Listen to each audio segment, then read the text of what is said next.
দর্শক, নীল আকাশের নিচে সাগরের গর্জনে মুখর বল, বাতাসের টেস্ট ক্রিকেটে এক মন্ত্র অথচ মার্জিত উত্তেজনা। এই শহর বারবার ইতিহাসের সাক্ষী হয়েছে, এবারও ব্যতিক্রম নয়। এই তো আগামীকাল 17 জুন গলে শুরু হচ্ছে বাংলাদেশ শ্রীলঙ্কার মধ্যকার 2 ম্যাচের টেস্ট সিরিজের প্রথম অধ্যায়। দর্শক, তপ্ত দুপুর আর সাগরের ঢেউয়ের মাঝে শুরু হবে ধৈর্যের এক যুদ্ধ, কৌশলের এক সংঘাত। ব্যাট বলের লড়াইয়ে গলে নামছে বাংলাদেশের একদল আশাবাদী, সাহসী আর সৈনিক। দর্শক, গলের পিচ ঐতিহাসিকভাবে স্পিন সহায়ক, স্পিনাররা এখানে বাড়তি সুবিধা পান। তাই টাইগার একাদশে দেখা যেতে পারে 3 স্পিনারকে। এতে করে বাংলাদেশ ফিরে যেতে পারে পুরনো ফর্মুলায়। দর্শক, 3 স্পিনারের সঙ্গে মাত্র একজন পেসার। যদিও অলরাউন্ডার মেহেদী হাসান মিরাজের হালকা জ্বর কিছুটা উদ্বেগ তৈরি করেছে, তবে তিনি ফিট থাকলে স্পিন প্রিয় হিসেবে তার সঙ্গে থাকবেন নাঈম হাসান ও তাইজুল ইসলাম। দর্শক, বাকি স্পিনার হিসেবে সুযোগ পেতে পারেন উদীয়মান হাসান মুরাদ। ওপেনিংয়ে ফিরছেন পুরনো 2 সৈনিক সাদমান ও বিজয়। অনেকদিন জাতীয় দলের বাইরে ছিলেন, কিন্তু অভিজ্ঞতায় রয়েছে সমৃদ্ধ।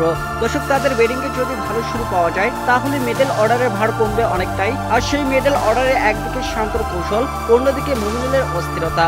দর্শক, মুশফিকের অভিজ্ঞতার লিটন কুমার দাসের ঝলক, সব মিলে ভরসার ছায়া। স্পিনের নির্ভরতার নাম তাইজুল ও মিরাজ। দর্শক, দুজনেই গলে অতীতে রেখেছেন দারুণ ছাপ। তবে এবারে আকর্ষণ নাহিদ রানা।